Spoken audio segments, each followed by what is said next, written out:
Welcome in here, out there, all around the world. Ladies and gentlemen, to The Late Show. I'm your host, Stephen Colbert. It was a beautiful day here in New York. Perfect for a walk to the park, a walk to work, a walk to Pennsylvania. The point is no one can afford to drive because we all woke up to the banner headline, yikes, gas prices soar. The most dignified headline since Zoinks, Titanic sinks. There you go. The reason we're all yikesing is that for the first time since 2022, gas prices soared past an average of $4 per gallon. I mean, who could have seen this coming? Just 2 days ago, gas was a reasonable $3.98. Yesterday, it was $3.99. I mean, suddenly out of nowhere, it's $4. There's no knowing what the price could be tomorrow. At $4 a gallon, gas is now officially more expensive than milk. Yeah. And everyone laughed when I bought my milk-powered car. Yes, I'm a proud owner of a Toyota Camry.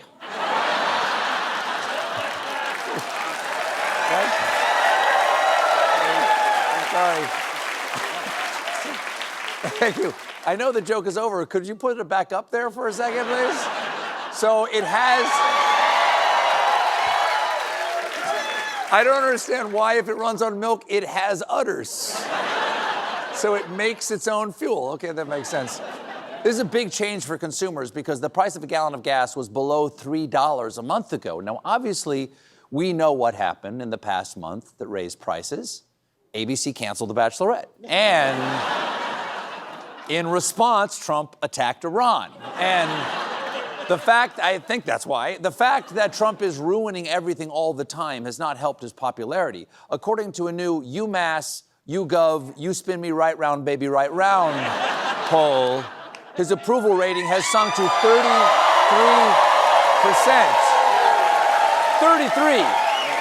33%. 1/3. That's only 1 out of every 3 people. To put that into perspective, turn to your right.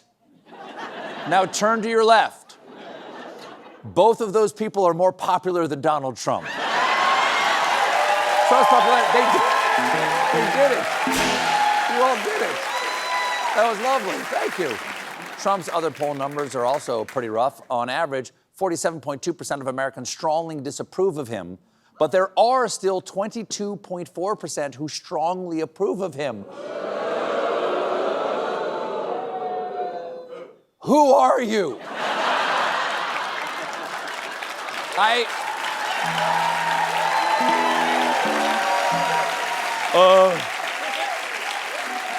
Well, I want gas to be expensive.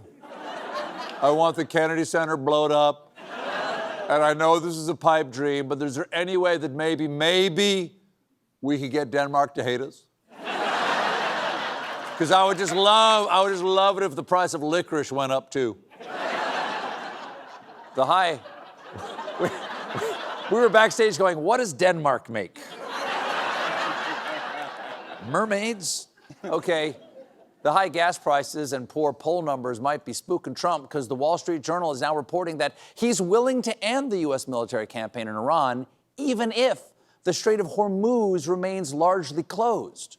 Which, of course, brings us to another installment of our long-running series, Hormuz News You Can Use. Entering month 2's Strait Still Closed, Me Confused.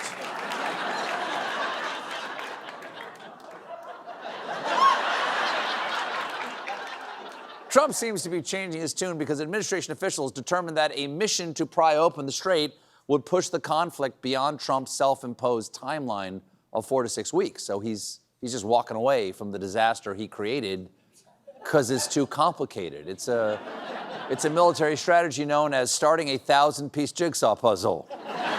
Ooh, this is fun. No, wait, maybe I hate jigsaw puzzles. Tell you what, I'm just going to leave this here on the dining room table for 3 years. Oh, found an edge. Now, Trump, it's too much green. It's all just green.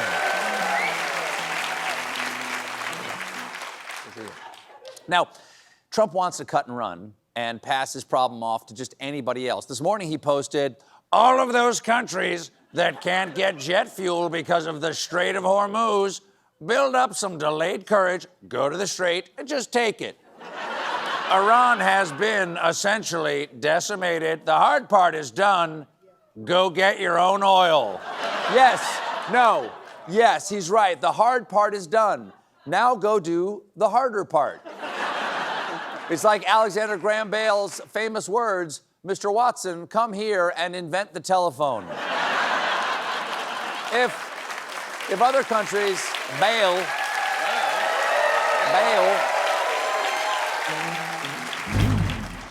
if other countries don't step in, Trump has another, even worse idea, which he posted about yesterday. If the Hormuz Strait is not immediately open for business, we will conclude our lovely stay in Iran by blowing up and completely obliterating all of their electric generating plants, oil wells, and Carg Island, and possibly all desalination plants, which we have purposefully not yet touched.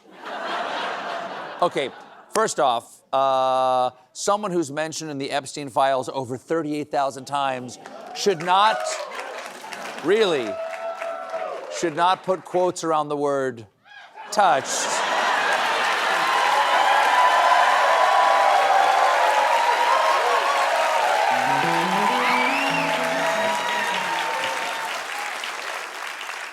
B, deliberately blowing up civilian infrastructure could constitute a war crime.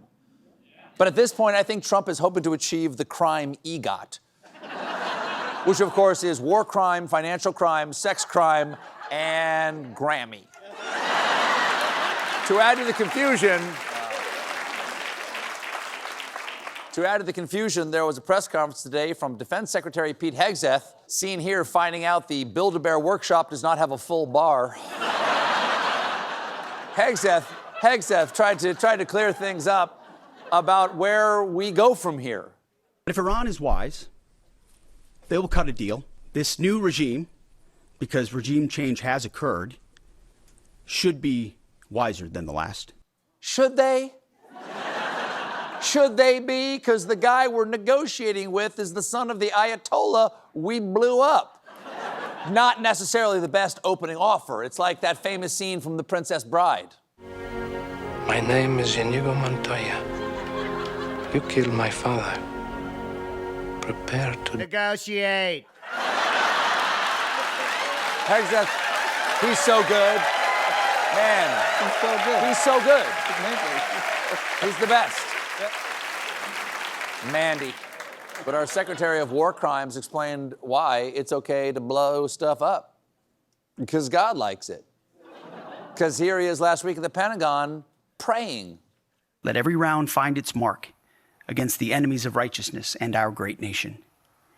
Give them wisdom in every decision, endurance for the trial ahead, unbreakable unity, and overwhelming violence of action against those who deserve no mercy. We ask these things with bold confidence in the mighty and powerful name of Jesus Christ. Yes. Yes. No. No. Yes. Boo all you want, but we all remember the Sermon on the Mount.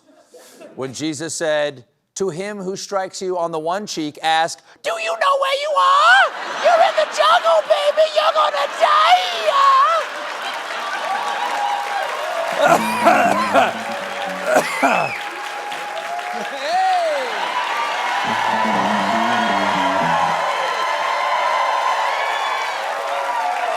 That's what Mitch used to do.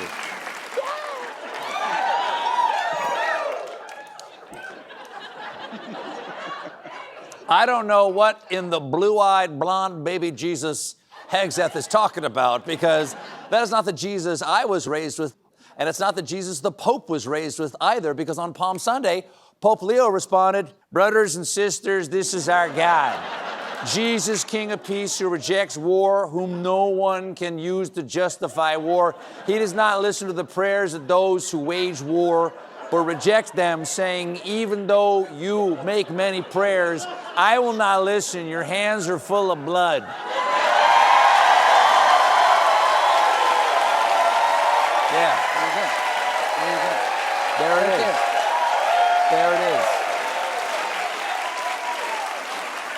Though I gotta ask, hands full of blood, I mean, who could that be? Oh, there you go. There it is. But there's some good news from the federal courts, ladies and gentlemen, because earlier today, a federal judge blocked Trump from moving ahead with any further work on his ballroom.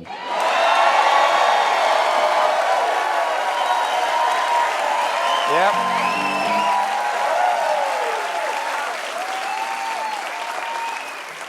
Is there any way we can declare Iran a ballroom? And the judge, he did not hold back in his ruling. He wrote, "The President of the United States is the steward of the White House for future generations of first families. He is not, however, the owner." Yeah, that's true. That's absolutely true. The judge is right. That's true, which is why they make every president put down a security deposit and charge $35 if they lose their White House front door key. The president, of course, got wind of this ruling, and he is, how you say, muy furioso. The National Trust for Historic Preservation sues me for a ballroom that is under budget, ahead of schedule, being built at no cost to the taxpayer, and will be the finest building of its kind anywhere in the world, but all of the many disasters in our country are left alone to die. Doesn't make much sense, does it? You know what? I'll grant him this. He really should end more sentences like that. I'm the President of the United States. Doesn't make much sense, does it?